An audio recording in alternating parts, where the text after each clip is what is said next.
ఇది శనార్థి తెలంగాణ దినపత్రిక. ఇక పవర్ పంచాయతీ డిస్కమ్ అప్పులు 81,000 కోట్లు, భారీగా పెండింగ్ బిల్లులు బకాయిలు, ప్రభుత్వ సంస్థలోనే 28,000 కోట్లు. కరెంట్ అప్పులపై అసెంబ్లీలో హాట్ చర్చ.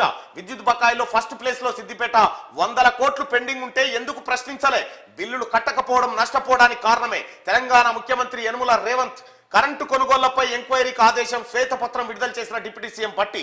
జగదీష్ రెడ్డి 10,000 కోట్లు తిన్నడన్న కోమటిరెడ్డి అంటూ వార్తను చూస్తాను. నిన్న చాలా హాట్ గా జరిగింది. కరెంటు లెక్కలు బయట, ఇంకా చాలా రంగాల లెక్కలు బయటకు వచ్చేది. ఓన్లీ కరెంటీయే వెళ్ళినాయి. ఇప్పుడు కరెంటీ మొత్తం అప్పులు వెళ్ళినాయి గంతే. ఇంకా వెళ్లాల్సినవి చాలా ఉన్నాయి. తెలంగాణ విద్యుత్ రంగం అధ్వానంగా తయారైంది. 10 ఏళ్ల బీఆర్ఎస్ కాలంలో అప్పటి సర్కార్ విద్యుత్ రంగాన్ని సర్వనాశనం చేసింది. ఛత్తీస్గఢ్ విద్యుత్ కొనుగోలు మొదలుకుంటే యాదాద్రి థర్మల్ పవర్ ప్రాజెక్టు నిర్మాణం వరకు అంతా అక్రమాలు జరిగినట్టు తెలుస్తోంది. తాజాగా గురువారం కొత్త ప్రభుత్వం తెలంగాణ విద్యుత్ రంగంపై శ్వేతపత్రం విడుదల చేసింది. ఇందులో విస్తుపోయే నిజాలు వెలుగు చూశాయి. ఒక్క మాటలో చెప్పాలంటే రాష్ట్ర విద్యుత్ రంగం ఆర్థిక పరిస్థితి చాలా ప్రమాదకరంగా ఉంది.